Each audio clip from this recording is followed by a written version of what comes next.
Gaslighting happens in families. Here's how to spot and stop it.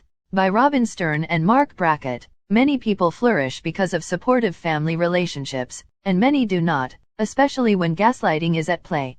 Gaslighting is psychological manipulation repeated over time, where one person, the gaslighter who is more powerful, insists that the way they see things is the reality. The victim, the gaslightee, must accommodate, thereby leading them to second-guess their reality, character, and sometimes sanity. When gaslighting is a core dynamic in a relationship, there can be no psychological safety. In families, gaslighting is confusing and hard to accept.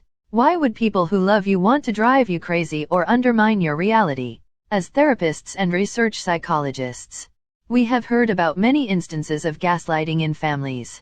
Here are a couple of them. One woman often walked away from meeting her sister feeling less than since her sister had and flaunted a wealthier lifestyle. The woman, who admired her sister, shared that when her sister would say denigrating statements about the food she served, the clothes she wore, or the friends she hung out with, she would begin to question her decision-making and believe that somehow she had not learned the right way to do things. One man loved his father, who had brought up 3 kids as single parent after his wife had died of cancer.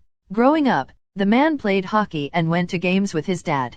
As a high school student, though, the man was certain he didn't want to play college sports, but his dad would remind him how much he loved hockey and had always dreamed of being on a college team. The man started second-guessing himself, thinking that maybe his father was right. Maybe he really did want to play hockey. Gaslighting can come from your caring aunt who's just looking out for you, or your dad who is just joking around. As harmless as the comments may seem, gaslighting is a form of emotional abuse. We tend to think about gaslighting as it relates to romantic relationships. The interpersonal dynamics we experience as adults, however, are largely influenced by the relationships we grew up with. Too many of us grow up pathologically accommodating others, leaving pieces of ourselves behind. Learning to disbelieve our own reality is often disguised as cooperating with our parents or guardians. The very people who teach you about yourself, who love and care about you, can also be the same people that try to gain control in a moment or deflect responsibility by gaslighting you, even if some do it unintentionally. What they tell and don't tell you shapes what you tell yourself. We hear over and over, "You're too fat or skinny, too tall or short, too masculine or feminine." Soon, we believe it. What gaslighting looks like in families: it looks like power. I am your mother, and I am telling you. It looks like control. Your friend isn't allowed here. Have you ever thought maybe you're just a deadbeat in the making like the rest of your friends? It looks like certainty. Excuse me? I think I have a few more years of experience here. It looks like repetition. How many times do I have to say how lazy you are before you finally make a change? What gaslighting feels like: it feels like humiliation. Why do you want the car so bad? You know no one at school cares if you show up.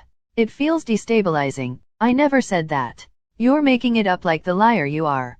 It feels minimizing. What's your problem? You need to stop being so sensitive and get over it. It feels like an attack. You just don't know how to think, do you? You can't even make a simple decision.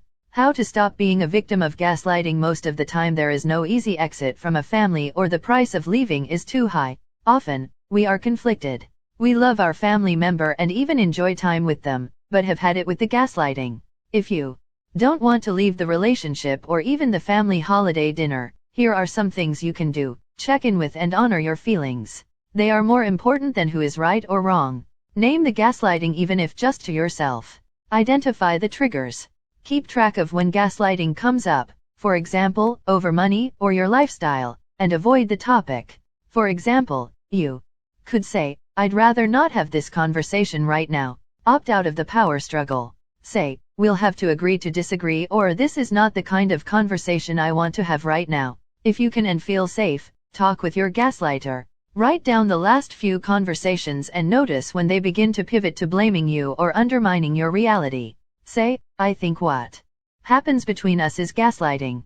When I look back at our conversations, I notice they pivot to," and provide an example. Think about what you would advise your best friend to do about leaving or limiting a gaslighting interaction and apply that caring strategy to yourself. Be proactive about limiting time together even if their behavior improves. Be kind but firm when your gaslighter crosses a boundary. For example, I appreciate that you care about me, but I don't want to talk about this. Remember, you cannot change anyone's mind or behavior except your own, and you may have to walk away if they continue gaslighting. How to tell if you are the gaslighter in our work? We never hear healthy parents telling us that they want to manipulate their child's reality and lead them to think there is something wrong with them. That said, it happens often and sometimes inadvertently. If you are a parent, ask yourself, are you defining your child's reality for them?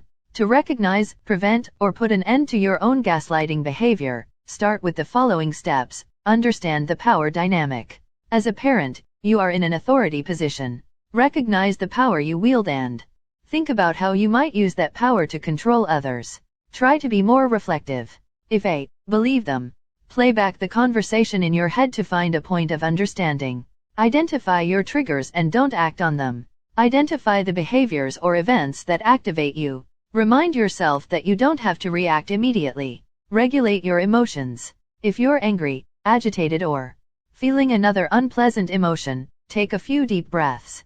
Create the space to think more carefully about the situation before responding to others in a potentially harmful way. If necessary, walk away or use another helpful regulation strategy that works for you, like self-talk or asking others for advice or support. Robin Stern, Ph.D., is the co-founder and senior advisor to the director of the Yale Center for Emotional Intelligence, a psychoanalyst in private practice, the author of the Gaslight Effect Recovery Guide and the host of the Gaslight Effect podcast. Mark Brackett, Ph.D., is the founding director of the Yale Center for Emotional Intelligence, a professor in the Child Study Center at Yale, lead developer of Ruler, an evidence-based approach to social and emotional learning, and the author of Permission to Feel.